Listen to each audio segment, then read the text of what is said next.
Assalamualaikum warahmatullahi wabarakatuh. Oke guys, hari ini kelompok kami akan mempresentasikan tentang PT Indofood CBP Sukses Makmur Tbk. Apa itu PT Indofood CBP Sukses Makmur Tbk? PT Indofood merupakan salah satu produsen produk konsumen bermerek yang mapan dan terkemuka dengan kegiatan usaha yang berbagai macam, seperti mie instan, dairy, makanan ringan, penyedap makanan, nutrisi, makanan khusus, dan minuman. Seperti pada perusahaan umumnya yang memiliki visi dan misi sebagai fondasi dari keberlangsungan kegiatan perusahaan, PT Indofood pun juga memilikinya. Visi dari PT Indofood sendiri adalah menjadi produsen barang-barang konsumsi yang terkemuka. Dan untuk menjalankan visi tersebut, PT Indofood memiliki beberapa misi, yaitu yang pertama, senantiasa melakukan inovasi, fokus pada pelanggan, menawarkan merek-merek unggulan dengan kinerja yang tak tertandingi. Kedua, menyediakan produk berkualitas. Yang ketiga, senantiasa meningkatkan kompetensi karyawan, proses produksi, dan teknologi. Keempat, memberikan kesejahteraan masyarakat dan lingkungan secara berkelanjutan. Dan yang kelima, meningkatkan stakeholder value secara berkesinambungan. Nah, setelah ini kami akan menjelaskan terkait SWOT, Key SPM, BCG, dan SPACE dari PT Indofood CBP Sukses Makmur Tbk ini. Nah, maka kita akan mulai dari SWOT-nya terlebih dahulu. Assalamualaikum warahmatullahi wabarakatuh. Perkenalkan, nama saya Lalu Miftah Respati Rizky dari kelompok yang membahas tentang PT Indofood CBK Sukses Makmur Tbk. Pada kesempatan ini juga, insya Allah, Miftah akan menerangkan kepada kita semua terkait apa itu analisis SWOT yang sudah dibuat terlebih dahulu dari kelompok kita sendiri. Oke. Analisis SWOT itu digunakan untuk kita melihat bagaimana kekuatan, bagaimana kelemahan, bagaimana peluang, dan bagaimana ancaman. 4 poin dasar yang harus ditentukan ketika kita menganalisis apa strategi SWOT pada perusahaan yang bersangkutan. Baik, yang pertama kita bahas tentang strength. Strength pada perusahaan yang kita bahas yaitu PT Indofood Tbk. Di sini kita bisa lihat bahwasanya menjadi top of mind yang berarti selalu menjadi pilihan utama bagi masyarakat Indonesia untuk produk dari PT Indofood. Nah, itu salah satunya ya. Yang kedua ada bisa dilihat bahwasanya PT Indofood CBK Sukses Makmur diproyeksi sebagai perusahaan terbuka yang paling tahan terhadap dampak corona yang kita saat ini ya. Selagi di masa pandemi ini dan semua perusahaan mengalami penurunan, salah satu poin yang kekuatan yang dimiliki oleh perusahaan kita semua, kita ini ya ini adalah PT Indofood Tbk, ya ini memiliki kekuatan tahan pada situasi apapun. Itu ya beberapa kelebihan yang dimiliki. Yang kedua adalah beberapa kelemahan. Ya ini jumlah karyawan karena sebelumnya yang kita tahu ya PT Indofood ini memiliki perusahaan yang begitu banyak di Indonesia cabang-cabangnya, yang dimana salah satu dari banyaknya perusahaan, anak perusahaan ya ini berarti banyaknya karyawan. Nah, itu menjadi weakness yang harus selalu diperhatikan gitu. Mana usia-usia produktif, mana usia-usia lanjut usia yang harus dibuang dan harus diganti regenerasi pada anak-anak muda. Nah, itu ya. Yang selanjutnya adalah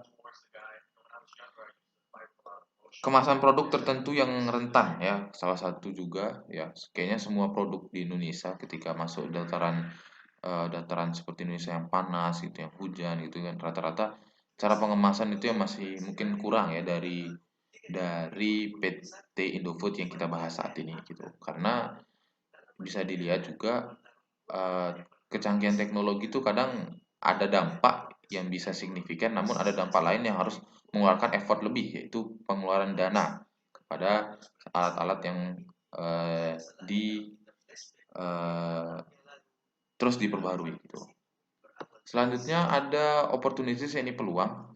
Karena di Indonesia ini kita lihat bahwasanya PT Indofood ini sudah meluas dan semua orang pada tahu produk-produk apa saja yang dikeluarkan oleh PT Indofood ini, maka proyeksi ke depan yang dinilai baik untuk 5 tahun ke depan, bahkan 10 tahun ke depan, ya ini peluang membuka perusahaan, ya, perusahaan mulai dari kawasan bagian timur Indonesia bahkan sampai luar negeri, ya, karena salah satu berita terkini, eh, pangsa pasar salah satu produk dari PT Indofood, yakni mie instan, itu sudah sampai pasar luar negeri yang kita tahu ya. Nah, yang selanjutnya peluang itu ekspansi, ekspansi yang tadi Miftah bilang ini bukan hanya di Asia Tenggara, bahkan bisa di Asia Timur, Asia Tengah gitu, dan dataran-dataran Eropa yang mungkin rasa dan eh, kualitasnya bisa diperbarui untuk ke depan gitu. Itu. Ya, kurang lebihnya Miftah mohon maaf, mungkin sekian dari Miftah. Assalamualaikum warahmatullahi wabarakatuh. Saja yang tadi sudah dijelaskan di SWOT poin-poinnya. Namun di sini akan kami jelaskan dari KSPM ini bagaimana poin apa yang menjadi bobot terbesar daripada setiap SWOT itu ya. Jadi kita memberikan salah satu poin yang paling besar yang kita akan jelaskan di video kali ini di pada pembagian KSPM. Nah, di sini kita memberikan poin terbesar untuk opportunity daripada perusahaan Indofood, yaitu kepada poin ekspansi ke luar negeri. Karena begini ya, di daerah Asia Tenggara kita itu Indofood hanya memiliki satu pabrik di luar Indonesia, yaitu berada di Malaysia. Nah, sedangkan produk penjualan mie instan daripada Indofood CBP ini sudah diekspor lebih dari 90 negara. Ya, maka sangat-sangat akan membantu biaya produksi, akan membantu menurunkan biaya penjualan, dan juga akan meningkatkan sales, khususnya jika kita dapat membuka pabrik di luar negeri. Ya, maka dari itu di antara poin yang lain, untuk poin yang ini kita berikan poin bobot sebesar 0,15. Ya. Terus juga pada bagian threats atau ancaman, kita memberikan poin terbesar atau yang menjadi konsentrasi terbesar kita pada bobotnya, yaitu pada kompetitor. Ya, jadi pada poin threats ini kita memberikan poin terbesar pada kompetitor. Ya, kompetitor yang bergerak di bidang yang sama dengan inovasi yang lebih menarik dan harganya lebih murah. Contoh saja ya, kita sebut merek di sini ya. Kompetitor terbesarnya Indomie yaitu mie sedap, produksinya Wings Food. Ya, kenapa? Karena dia menjual mie instan yang sama, mungkin agak mirip dengan Indofood, tapi dengan harga yang relatif lebih murah. Ya, murah di sini memang tidak terlalu signifikan sampai mungkin 1.000, tapi per satu produk Indomie dan Indofood jika kita bandingkan memang pembandingan antara Indomie dengan mie sedap, jika kita bandingkan memang mie sedap memiliki harga yang beberapa ratus rupiah lebih murah, dan ini menjadi titik fokus. Karena gini, mungkin tidak akan terasa jika kita hanya membeli satu buah mie instan. Tapi bayangkan jika ada suatu perusahaan besar yang ingin membeli mie ini untuk sebagai bantuan sosial atau sembako atau dan lain sebagainya, pasti akan memikirkan gitu. Jika kita beli beberapa dus atau beberapa karton, akan sangat terasa perbedaan beberapa ratus rupiah ini. Nah, ini menjadi titik terbesar yang kita tuju untuk trades-nya perusahaan Indofood CBP. Ya, kurang lebih seperti itu tentang analisa KSPM daripada PT Indofood CBP. Terima kasih. Saya di sini melanjutkan dari pembahasan saudara sebelumnya. Saya akan menjelaskan tentang analisa BCG. PT Indofood CBP Sukses Makmur Tbk. Setelah meninjau beberapa kajian terkait matrik BCG, dapat disimpulkan bahwasanya posisi kedudukan perusahaan dalam matrik BCG adalah beberapa pada posisi stars. Pada posisi ini menunjukkan bahwa pada indikator pertumbuhan industri dan perkembangan pasar mengalami pergerakan yang sangat produktif pada periode ini, melebihi atau mengungguli kompetitor lainnya seperti PT Mayora dan PT Garuda Food. Cukup sekian dari BCG, analisa BCG PT Indofood CBP Sukses Makmur Tbk. Terima kasih. Nah, seperti yang kalian lihat di sini, kami sudah mengumpulkan data-data mengenai perusahaan PT Indofood CBP ini, dan kami juga sudah menganalisis beberapa poin dari internalnya maupun eksternalnya. Nah, di samping itu ada rating ya, dari skala 1 hingga 6. Artinya rating 1 menandakan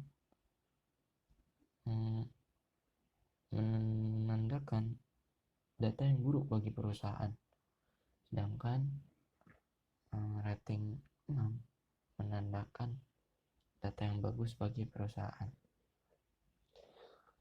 Ada pula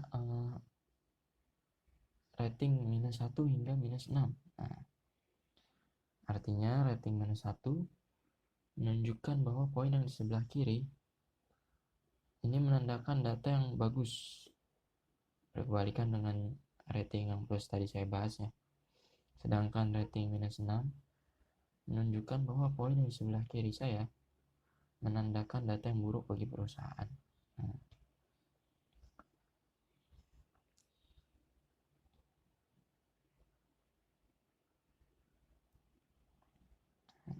untuk kekuatan finansialnya nih, setelah kita berikan rating kepada poin-poinnya, mendapatkan jumlah 17 dan rata-rata 4,25.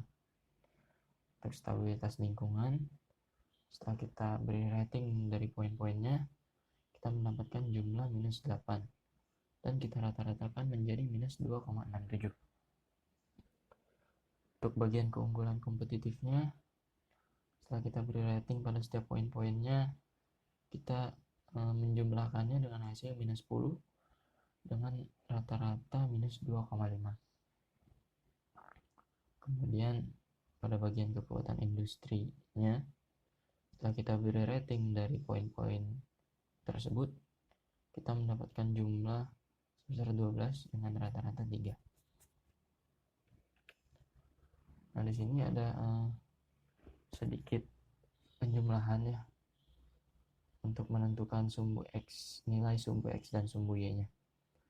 Nah, di sini ada rata-rata untuk rumus sumbu X-nya sendiri, yaitu ada rata-rata skor CA ditambah rata-rata skor IS,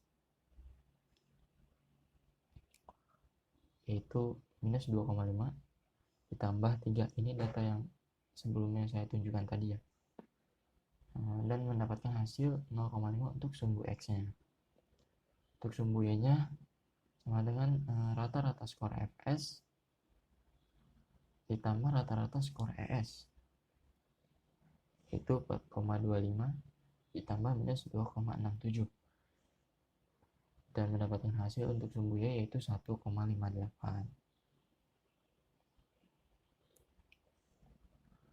Nah, di sini ada grafik yang menunjukkan nilai hasil dari penjumlahan yang tadi ya.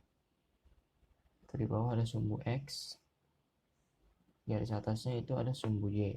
Nah, tinggal ditaruh aja sumbu X nya nilai 0,5, ditaruh di bawah 0,5, dan sumbu Y nya 1,58.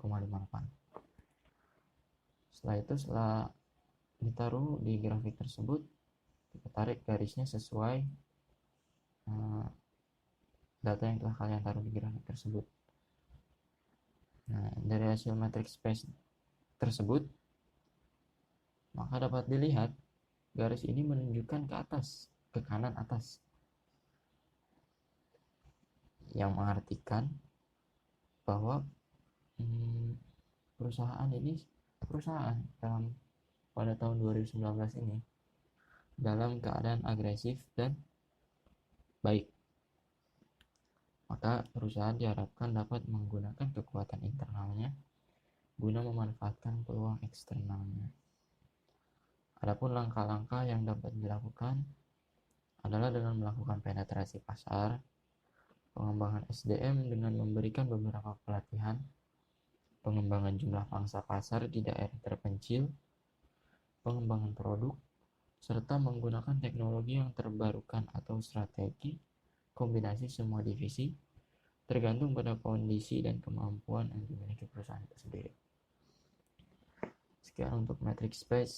Terima kasih. Oke guys, sekian presentasi dari kelompok kami.